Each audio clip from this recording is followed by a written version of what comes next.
వార్త తెలంగాణ రాష్ట్ర వ్యాప్తంగా నేడు బంద్ ఇవన్నీ కూడా మూసివేత అంటూ లేటెస్ట్ అప్డేట్ అయితే వచ్చిందనమాట. సో ఆ వివరాలు ఏంటనేది కూడా వీడియోలో తెలుసుకుందాం. వీడియోని చివరి చూడండి, అర్థమవుతుంది. మరోసారి ఛానల్ వస్తే తప్పకుండా సబ్స్క్రైబ్ చేసుకొని చూస్తున్నారు కానీ లైక్ చేయడం మర్చిపోతున్నారు. సో వెంటనే లైక్. విద్యార్థి పరిషత్ తెలంగాణ రాష్ట్రంలో విద్యా వ్యవస్థలో బలోపేతం చేయాలని, ప్రభుత్వ పాఠశాలలో నెలకొన్న అనేక సమస్యలను వెంటనే పరిష్కరించాలని డిమాండ్ చేస్తూ ఈరోజు రాష్ట్ర వ్యాప్తంగా పాఠశాలలకు బంద్ పిలుపునిచ్చిందనమాట. ఈ మేరకు రాష్ట్రంలోని ప్రభుత్వ, ప్రైవేటు పాఠశాలలు యాజమాన్యాలు సహకరించాలని కోరడం జరిగిందనమాట. రాష్ట్ర ప్రభుత్వం విద్యారంగాన్ని పూర్తిగా నిర్లక్ష్యం చేస్తుందని, మౌలిక వసతులు లేమితో ప్రభుత్వ బడులు ఇక కునరిల్లుతుందంటే పరోక్షంగా ప్రైవేట్ పాఠశాలలకు సర్కారే బ్రాండ్ అంబాసిడర్గా మారుతుందని విమర్శించారు.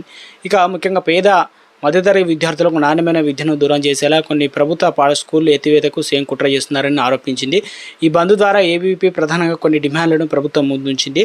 ప్రభుత్వ పాఠశాలలో కనీస మౌలిక వసతులైన తాగునీరు, మరుగుదొడ్లు, నాణ్యమైన భోజనం కల్పించాలని, సుదీర్ఘకాలంగా ఖాళీగా ఉన్నటువంటి ఉపాధ్యాయ పోస్టులను తక్షణమే భర్తీ చేయాలని డిమాండ్ చేస్తుంది.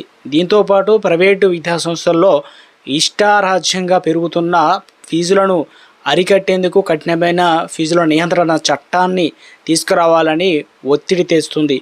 బంద్ పిలుపు నేపథ్యంలో రాష్ట్ర వ్యాప్తంగా ఎలాంటి అవాంఛనీయ సంఘటనలు జరగకుండా పోలీసులు పాఠశాల వద్ద భద్రతను పర్యవేక్షిస్తున్నారు.